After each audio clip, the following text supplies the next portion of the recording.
WUJM, St. Petersburg.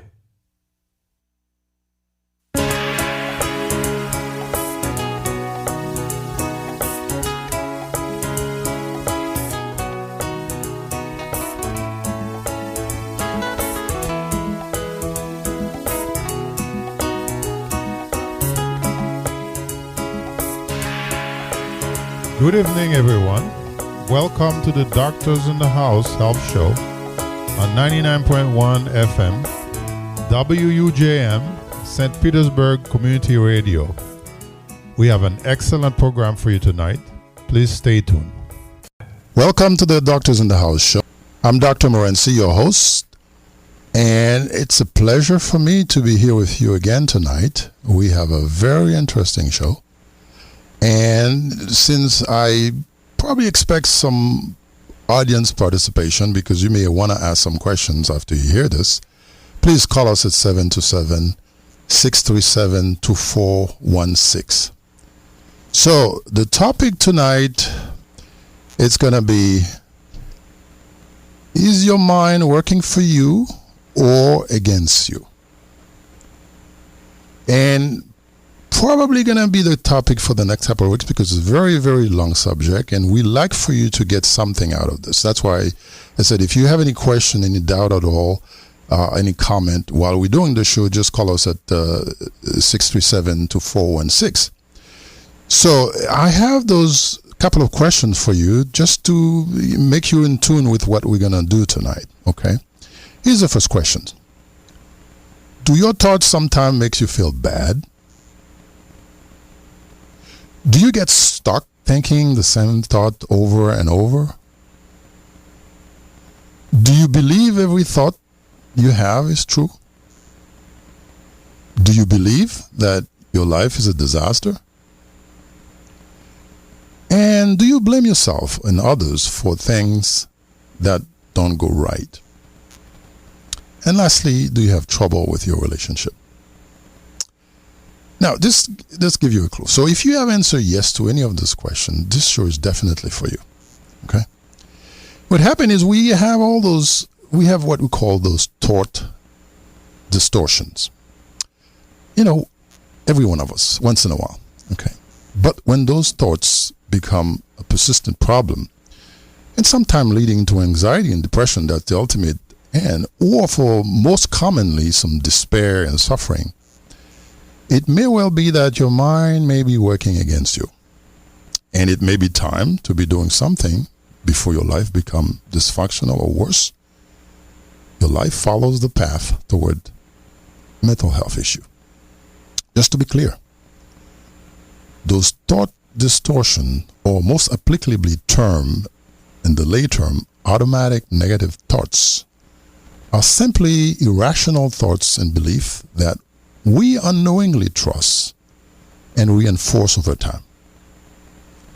And the question we ask you, we have some common thought distortions or automatic negative thoughts that affect the question that we asked you earlier. Some has to do with, making assumptions without evidence, assuming situations, or negative perspective, which means everything you filter has a negative connotation to it. The other common one has to do with, black and white thinking, which is or equivalent of all or nothing thinking, or catastrophizing, meaning that you have evidence for one event and then you just blow it out of proportions, or labeling. Okay? So what we're going to do, we're going to start a series of shows that utilize tools from the principle of psychotherapy method called cognitive behavior therapy to help. And definitely the goal here is to really help your understanding about these thought distortions or automatic negative thoughts in a new way. And also to really tell you in no uncertain term, you really have the power over your thoughts. So what we're going to do, we're going to introduce the program tonight by talking about the cognitive behavior therapy program. and also cover some of the different exercises we can use for some of those most common automatic negative thoughts which get you in trouble. And if you happen to be dealing with anxiety and depressions or other mental illness already, this exercise will be beneficial to you, especially if you're not plugging into psychotherapy already. So, before we get started, we proceed. It is my pleasure again to welcome back to the show is Laurie Stemm. Laurie's been here before. She did a show with them when we were talking about how to manage our emotions. She's a wellness coach and the co-author of a book called Discover the Light Within. The book outlines some of the techniques and tools that foster new ways of thinking. Well, essentially, Laurie's going to help me. Okay, she's going to help me translate all this information I'm going to throw at you in a way that's going to make the subject easier to understand. And Laurie put it very clearly to me. He said, Doc, we got to take baby step tonight. So, Laurie, welcome. And thank you very much for coming back. Thank you, Dr.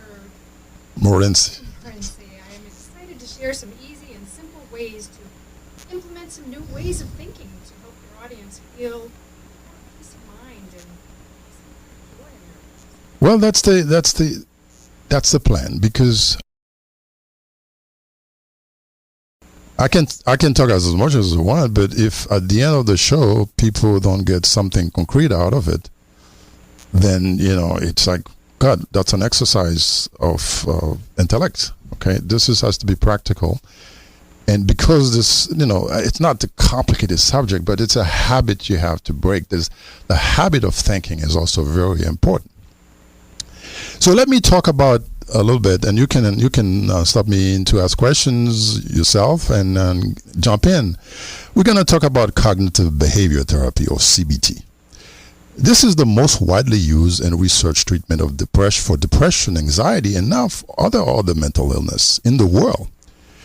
CBT was founded by researcher psychiatrist Dr. Beck and adopted by his colleague Dr. David Byrne, who is also a prominent researcher and psychiatrist in depression and treatment, who authored a book called Feeling Good, which has been a bestseller for the past 30 years plus. Cognitive behavior therapy.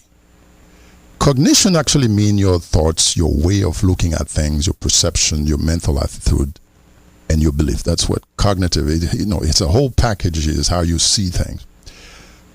CBT, or the cognitive behavior therapy, provide a simple way of understanding challenging situations and our problematic reaction to them.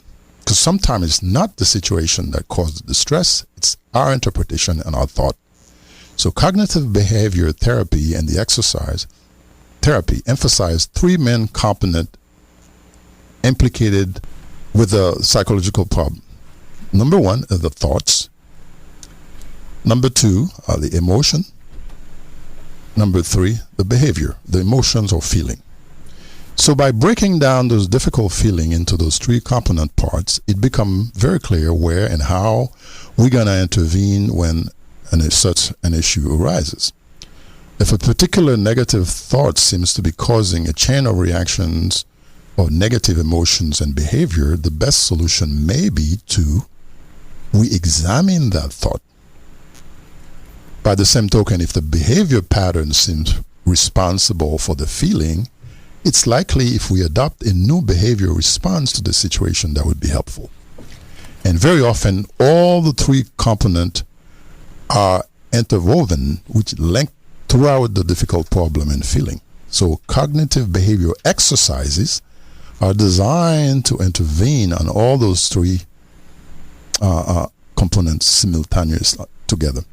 For instance, if there's uncontrollable worries is the problem, CBT exercise can help the people to identify more effective and grounding thoughts, which would lessen the anxiety.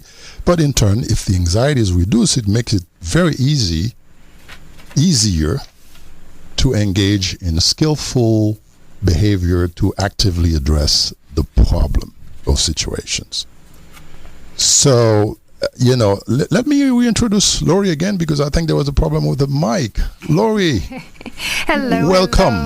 Hello, Dr. Morency. I am excited to share some easy ways for people to kind of get an idea of what you're talking about, because you have a wealth of knowledge, and we're trying to just keep it simple and help people understand it in a way that gives them peace of mind and a little bit more joy in their lives. And so if I were to ask you a question to reinstate what you just said, am I correct in thinking that the way you're saying that our thoughts are not really who we are, but mostly our thoughts are our beliefs of what we've gathered over time or what we've learned? Of course. We started being thought. The minute we can actually walk and understand things, people are putting things in our head. And that's basically where our cognitions come from. We have learned in school, from our parents, from the society, from the priests, everything. So especially when there's something that happened, it would trigger some of those thoughts that we have incorporated into our system. So we don't even have to think about them. This thing happened and we just react. That's what automatic negative thoughts mean. So a thought is not us. A thought is not us at all. Okay? You could call it opinion or guess. If you use this technique effectively, okay, when something happened, you have this immediate thought. Now, if everything goes well and you feel happy and something like that, well, the thoughts is working for you. But on the other hand, if you have a thought and all it does and lead you to more trouble, well, you have the power to reject the thought, because it's not you. Right. Our emotion is not us either. Just because you are angry or depressed doesn't mean you are a depressed person. Exactly. Okay, you suffer from things. You just have this feeling, and those feelings, they don't, sometimes, especially on very short, quick reactions, they don't last long. I don't know, from my personal experience. I usually have this principle, let me take 30 seconds just to see if this is belong to me, or what do you think? That's exactly my understanding, is we really do have a choice. We have a choice but we don't think we do, because once we get a thought, sometimes it spirals out of control and we reinforce it over and over again. And what we're trying to do is help them understand that when we do have a thought that is spiraling out of control, kind of what I imagine, and we don't like it, and we have the choice, what do? We can't just immediately effort and say stop it, because there is a reason why we have that thought in the first place. The simplest technique that I've used that really has helped is, I don't have to think about that right now. Just at the moment that you understand and you become aware that it's a thought that's causing you suffering. Mm-hmm. The goal is to just say, I don't have to think about that right now. Correct. Because stop it. Sometimes the thought can be very specific. In other words, something happened and you blame yourself for it. Exactly. Why would you want to blame yourself? Well, that it's either a technique that we've either learned, like you said, something that possibly we learned from a parent. Trauma, that did blame abuse, things that happened to us, and then we incorporate it. So if there is a trigger for this, that would trigger this, and we don't even think about it. We said, oh my God, I failed this examination. I must be, a loser. I'm an illiterate or something like that. Where in fact that there's plenty of other thoughts. Yes. That you can pick that actually make you feel better. And all you have to do is say, well, if I fail the tests, I have to study and then try it again. And what I'm hearing and what we want to really reinforce is that it's a technique, but it's practice. It's something that is not going to be obvious at first. It's something that when it does show up, how do we identify it, and then what can we do about it? So that's what this whole series of tools and new techniques are going to be able to provide people, is system that can be simple and something that they can adapt into their life for every situation. Well, the problem is what happened is those persistent, recurrent automatic thoughts, they're all negative, And the more they get reinforced, they become harder to get rid of. Okay. Right. So unless you put this to practice, you exercise it, you deliberately become conscious and just stop and see, okay, what happened? And it's going to take time because, if you say you're 30 years old or 40 years old and you acquired some of those things since you were a kid, okay, your father used to tell you this is how things are done and stuff like that. And it's a habit, and you know how it is to get rid of habit, okay? I mean, this can be applied even to other things, obesity and stuff like that. It's just like, I'm not gonna do it. I'm not gonna be able to do it. I'm a loser. I cannot do this. And this thing reinforced. I usually tell people, you see, when we're talking to ourselves, if we have a choice, it's a good idea to give your brain positive messages. It actually listen. Okay, and this has been proven now with technology, because with the scientists, neuroscientists have found is that there is a distinct negative bias for us to react when faced with an adverse event. We usually take the negative choice, most people. And it is based on a survival technique of our own human nature to protect us. It's not anything that we are doing consciously. It's something that is unconscious. So becoming aware of what it is that is making us feel bad, what thought is happening, is the key, is to really understand that our thinking can influence our feelings. Well, yeah, you absolutely correct, because there's an origin for this cognitive distortion, this negative thought, because when we trust our brain, we trust what goes on in our brain. Okay, after all, our brain is wired to protect us, to alert us to danger. I mean, that's the first. When something happened to us, there's a signal that comes from the brain said, listen, fight or flight. So a series of chemical reactions occur without our consciousness. Okay, this is automatic. Okay. And they help us find mates, help us find solutions to problems we encounter every day.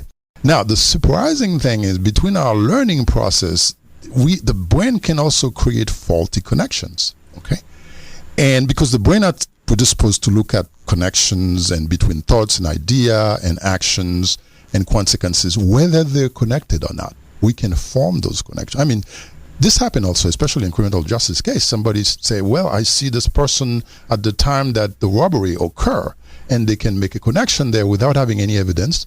That's an automatic talk. It's, I don't want to get into the detail about but this is where this stuff is coming from.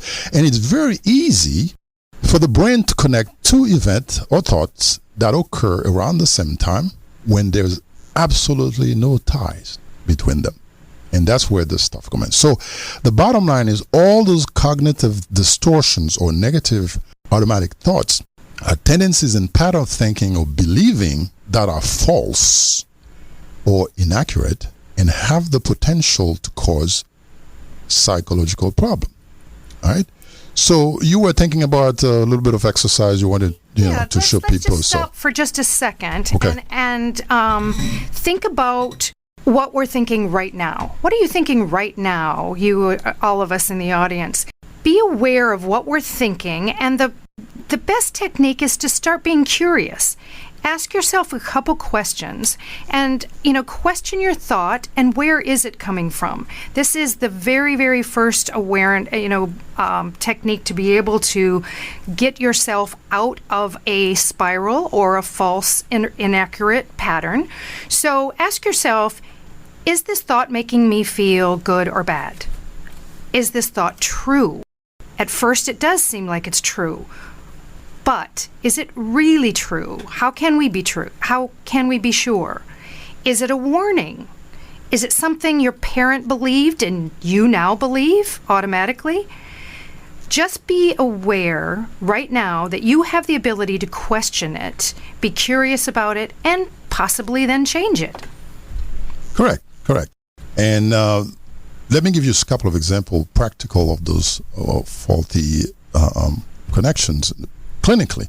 For instance, let's take the disease of depression. At this point, even though depression is a crisis, everybody, all the data point to this fact that even over half of 50% of the United States suffer from some form of mental illness. Okay, and around the world, it is the either number 2 or number 1 cause of disability, depressions. Okay, And those false thoughts, when persistent, they do lead to depressions, or they have very serious implication. One of it is, as I mentioned, depression, because right now we would love to be able to get people early who suffer from depressions and offer them treatment. Combination of this cognitive behavior therapy, combination of medication. There's things that have worked for the past 30 years. Okay, but what happened is all this knowledge is a recent knowledge. Okay, prior to 1980s, we didn't have good drugs to actually treat depressions. So the belief is everybody used to have a serious mental illness in the past. For their own for the protection of the patient and protection of society, they were locked up. Oh. So people actually associated the mental illness with craziness. Correct. And that's not the case. Depressions and all the mental illness are brain disorders. Yeah, these are everyday brain disorders. situations. It can be diagnosed by imaging. Now we have a technique like this, fostered by Dr. Burke and Dr. Byrne, which with just questionnaire and talking, we can elicit this, and we can actually provoke people to think and examine the think and evaluate the stuff. You bring up a really good point, and it is the stigma that has held people back from even questioning their thoughts, because they immediately pass judgment on it, or they want to attach some label to it, and it's not effective. What we're really trying to do here is just notice it and notice possibly where it came from, if that even is a desire. But mostly, it's how it's making you feel. Correct. And Correct. Without that knowledge, you can't do anything about it. And these are everyday life situations. These are not heavy mental illness, even when they're causing suffering. Correct. I mean, you can call this, what we're doing here is sort of a preventions. Right. You know, exactly. It's an hygiene for our brain to be able to think better and clearer. And as human beings, we all have fallen to those cognitive distortion once in a while, at a time or the other. But the difference is between those who occasionally stumble into a cognitive distortion or a negative thinking, and those who struggle with them on a more long-term basis, is that if you have the ability to stop and identify and modify and correct those thoughts, you're going to be okay. Time is flying, so we may have to take a short break here, because God, this should take an hour, but we only have 30 minutes to do this. This is Cara Festo Radio. 99 Gems, The Berg. So we're back. This is Dr. Morency with Laurie Stemm. Tonight, you are listening to a very special program about how to utilize your mind, how thoughts, is your thoughts in your mind working for you or against you? And there are plenty of exercise we can do, we can help you with. And this is just basically a beginning, because we're going to have more shows specifically for this. So we were talking basically about how the difference between folks who suffer on a regular basis because of those automatic negative thoughts, and some of us who actually have bumped into those thoughts distortion, is that the fact that some people can stop, analyze, and question those thoughts and be able to get out of having troubles and control this, because we can control our thoughts. We may have been taught somewhere, directly or indirectly, that when our thoughts occur, we're supposed to believe all of them. No, we're not. We can, if this stuff is getting you into trouble, it's perfectly to stop, think, analyze, reflect, and then decided if it's making you feel bad, you can change it, pick up a different thought.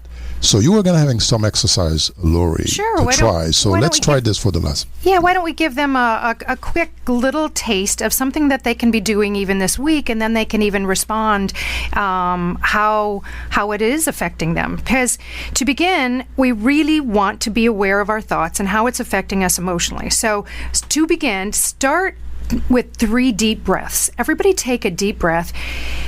Inhale deeply through your mouth. Exhale through your mouth. Inhale through your nose. Exhale through your mouth. This alone is shifting your body and your mind to become slower and detach from some kind of spiraling into a negative thought pattern. One more deep breath, and then exhale. So now think about something that you've been concerned about lately, something that possibly has made you feel bad. How do you feel? Are you tensing up? Notice what's happening in your body at this very moment when you're thinking of something that you've really been concerned about.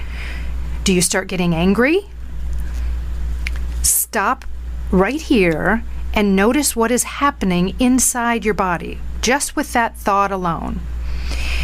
We call this being in the red zone. It's a term that actually helps you identify that you are in a place that you don't want to be in. So now switch it immediately. Now think of something that really makes you feel joy, something that lights you up, a loved one, a pet, anything. How are you feeling right now? Do your shoulders drop a little bit and you relax? Do you have a slight smile when you feel, think about a loved one? Now stop and notice all of this in your body. You were able to do that and shift that energy and that emotion that quickly by thinking about something that you were concerned about and thinking about something that gave you joy. This is called the green zone, when your body is relaxed and you are immediately into a relaxation response. You are getting your body into a healthier state of mind for many, many different ways of being able to affect illnesses. And so this shift in your body can alter the thought distortions that Doc's been talking about, and connecting your mind and your body to relieve all different kinds of pain, whether it's emotional pain or physical pain and suffering. So just the perception alone makes you stronger. Deep listening to your thoughts really provides you with a choice, and then you can change how you see it, and you can really change how you feel about it. Well put, Laurie. I just wish we had more time. This time is against us, but that's the reality. I accept it.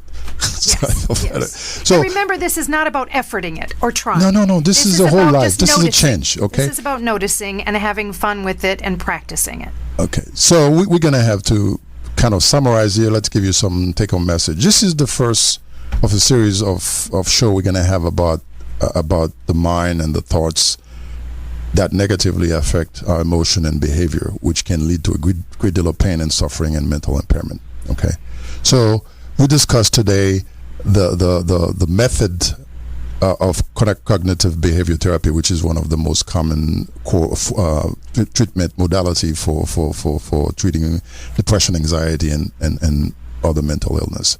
I mean, I call this exercise for the mind, really. So we use this stuff to fight those thought distortion, and we didn't really go into all the different type of thought distortion that people suffer from. So today we help you to stop and analyze your thoughts, to notice how they make you feel, and to begin to understand how your mind and your body are connected.